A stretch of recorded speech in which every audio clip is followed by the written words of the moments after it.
Hi everyone, and welcome back to episode 10 of Spaces Uncovered.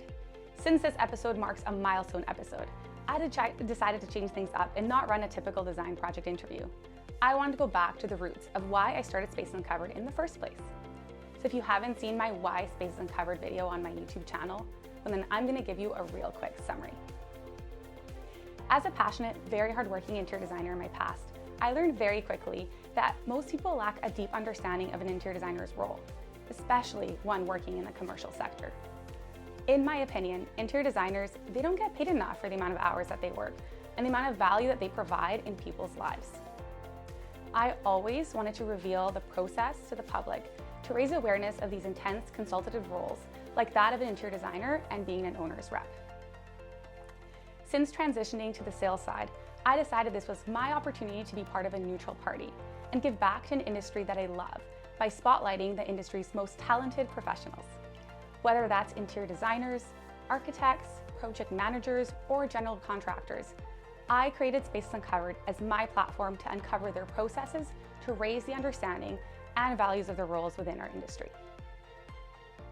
So that brings me to today's talented industry experts. We've got Kenna Manley, interior designer and partner of SCG Interiors.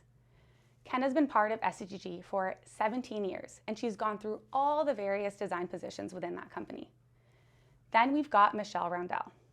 Michelle has an interior design background and has spent the vast majority of her career in business development and client relationship roles for companies such as HOK, Omicron, and Hayworth. Michelle is currently the client relationship leader at Gensler, one of the largest global architecture and design firms in the world. Last but not least, we have Liam Briggs, offering a different perspective to the industry as an owner's representative and project manager. Liam is the Regional Vice President for Avison Young's PM division. He delivers commercial projects of construction budgets up to $100 million. Okay, how's everyone feeling today? It's the first episode of 2023. Awesome. Great. Terrific. We did it. 2023. We're here. We're here. Amazing. Well, of course, for episode 10, wanted to change things up a little bit, so I'm going to go over the rules of the game. So, have you guys ever played Never Have I Ever before? Maybe. Maybe. we don't admit to that, do we? No, exactly. Well, it's similar, but a little bit different. So essentially, I'm going to ask you some hot topics, questions about the industry and your roles, and you're all going to have this sign, okay? Two-sided sign. I'm going to ask a question. For example, never have I ever been an interior designer. I'm going to go 3, 2, 1. On 1, you're going to hold up the sign with the answer corresponding to the response to my question. So for example, never have I ever worked at COI. 3, 2, 1. I have worked at COI. Okay, that's how it works. Sounds good. Got it. Any questions? No. Don't think so. Okay, here's your sign, Liam. Thank you. Okay, well, let's dive in. So, never have I ever doubted the purpose of the office. 3, 2, 1.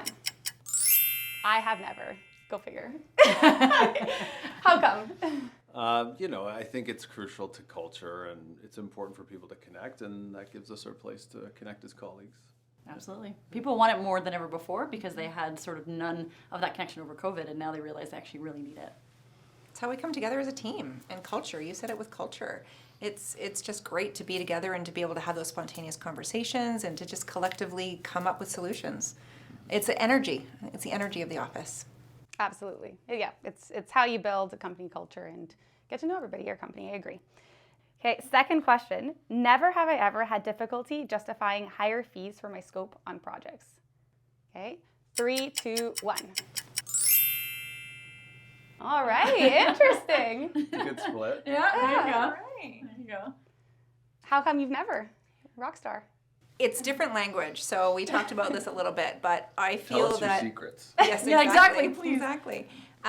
When we put a fee forward, what we have behind us as a firm, as the people, we justify exactly what we're putting out there. And I feel that if we can have the right communication around what they're getting and what value we're bringing, then we're not justifying our fee. I think the bigger challenge is, and maybe this is what you're going to speak to, is having the conversation about devaluing us by trying to have our fees lower than as professionals they really should be. Mm-hmm. Mm-hmm. Yeah, I was going to say, I think there's a lot of misinformation out there. There's a lot of, folks out there selling, say, project management services or interior design services and providing that at low and no cost. And I think it confuses the industry, and it doesn't help with the whole value proposition, I think. Absolutely. Yeah. Throwing in competitive when it's like, oh no, we'll just throw in the design in a design build sense. Next thing you know, we're up against somebody in a completely different model, and we're trying to say, no, but we need to be paid for the work that we actually put into this. And they're saying, no, we just throw it in, and they just rope it into the construction. So of course it does get a little bit complicated. All right, next question. I'm liking these answers. Never have I ever felt that clients fully understand my design or project management process. Okay, 3, 2, 1. This Those is are always good. I know, I'm like, This is the word good. fully, I think, is the word that it kind of get rattling in my head. It's the fully, right? I think that a lot of it is valued, a lot of it is understood, but fully. The depth of what we do, the intricacy of what we do, how far and how deep we get into things, which I think is really a lot more involved than people ever really put into account. Unless they sit in our shoes and really actually see it, I'm not sure they get it fully. And it depends on who your client is as well, too, because everyone's coming at it from a different level of experience and a little, sophistication as well, too. So it adds into it.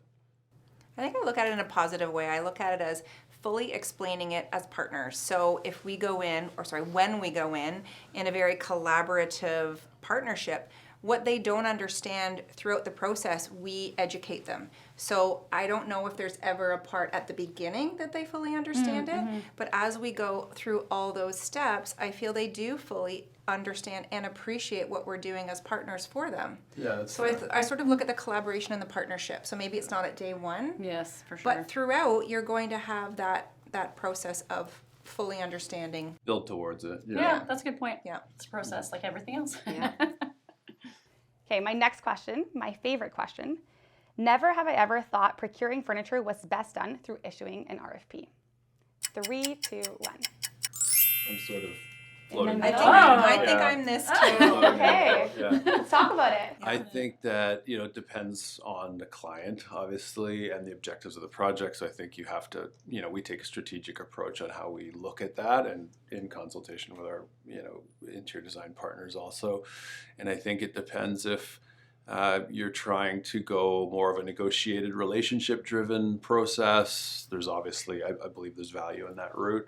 There's also the fully competitive process. So I think it's evaluated on a case by case. That's sort of how I see it. Ultimately, we're trying to get to cost competition and transparency of information for our clients. That's our sort of mandate, but obviously we see that there's different sides to the strategy. Yeah. I feel like in most of these I'm picking up on a specific word, so it must but I'm like, the word being the best way. And it's not, true. in my perspective, it's not the best way. I really think that there's a lot to that. Again, there's so many specifications, there's so much involved. It's so much work. And I think reality is that an integrated process, in a lot of times for the clients, can be the best way, if not even the better way, to sit down, to start from the very beginning with a dealership and really work all through the kinks without it being thrown at, and you're not getting the best solutions, you're not getting the best chairs or options that you want, and next thing you know, you're spending hours trying to figure out how to weed through all that. So it's the word the best that, again, that I'm kind of picking up on. And I picked up on a lot what you said, in the sense that if we're choosing partners, then wouldn't it be good to do an RFQ or an RFP to pick the right partner? Agreed. But not necessarily specifically for that project and what you are specifying, because then you're just Based on getting sort of servicing or something. yeah, base it on the partnership, because you know the offering. So if you pick COI for the project, you're going to sit down together with the client and choose the best solution for them. Because so I feel like it's almost, that's why I went like this. Yeah. It's almost two steps. Yeah. Because if you get the partner, then the RFP has almost been selected, and then you're just doing the details. Agreed. Right? Yeah. Yeah, absolutely. I think it depends a lot on if you're just worried about bottom line, cheapest solution, RFP makes sense. Yeah. And if you're looking for design, creativity, then you're not going to get potentially the results that you want. So it's the priorities of the client. Yeah, totally. Yeah. Public sector, not so much negotiation. There you go. All right, next question. Never have I ever felt that my company needs to implement a work from home office mandate. 3, 2, 1. All right. All the same. Never's across the board. Nice. You want to go first? I think that I'm not a mandate person. I think that it's about attracting and retaining top talent. Is about developing culture and people and relationships. And giving folks autonomy to do their job and to be responsible for, their role.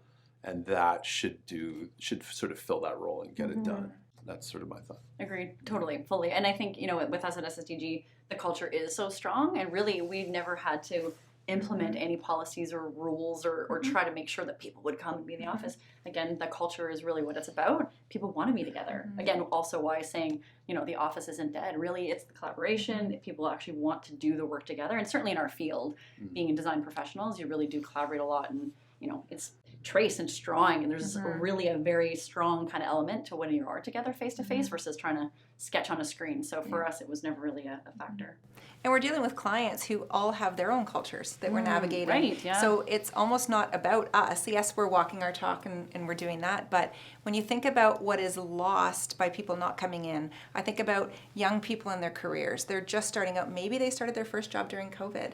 Unless they come into the office to experience the energy and what they're missing, they almost don't know what they don't know. Yes. So it's about the office as a place. It's about finding the balance at your own firm as well as with our clients. It's different for everyone, but it's communication on those questions and what the right fit is. Yeah. But I really find that a lot of people that have come back, whether they're clients or whether they're at Gensler, they think, oh, I forgot what this was like. Like, it feels so good to be in Be here. with people, Yes. human energy. Yeah, it's so everything. I think that, I don't think it's about mandates. I think it's about culture and it's about finding the right solution. Humans need relationship. They That's the whole do. point, really. That's what we do, right? As human beings, is want to be with our people. So I think the question is is the mandate really sustainable as a mechanism to, have everyone back?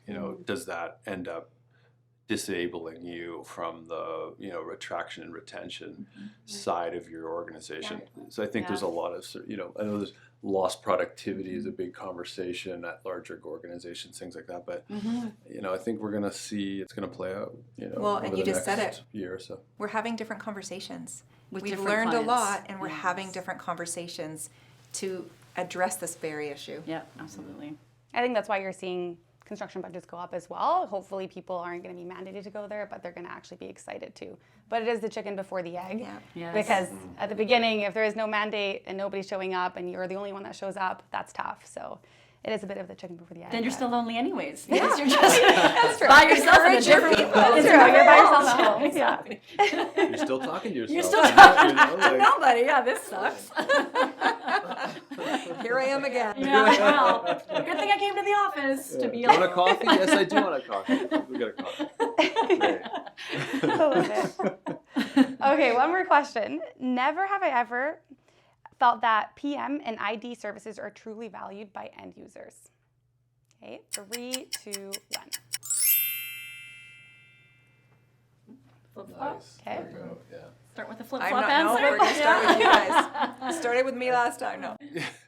I think they do feel that they're ultimately of value, and I think that it sometimes maybe takes a little while. It's maybe not at the beginning stage, but eventually you're able to add value and you're able to see that the value come out of the process, but it maybe not be right at the beginning. Yeah. Yeah, and exactly. I was going to say the same thing essentially it is the process, the very beginning, and not sure necessarily what that means, what it looks like, and again, how we go through the motions, similar to sort of what your response was with one of the earlier questions. Once you get through it, then certainly they can see like, oh, and of course, like anything, the best part is once the project's done and they move in and they're like, I get it now. Even just little aspects like the light or the air, whatever the case may be, they really do understand. But I think it takes a bit of time to get to that. I hear what you guys are saying. I feel they are valued. I feel that PM services, interior design services are very valued, but the way I flip-flopped is because I think it's the process again. It's having the conversation with them to understand it. And sometimes there's a few different layers in there to get to the point of having that collaborative conversation with the clients. And then as soon as you have it in the partnership, they see the value. I think I'm going to sneak in one more question because we're having too much fun.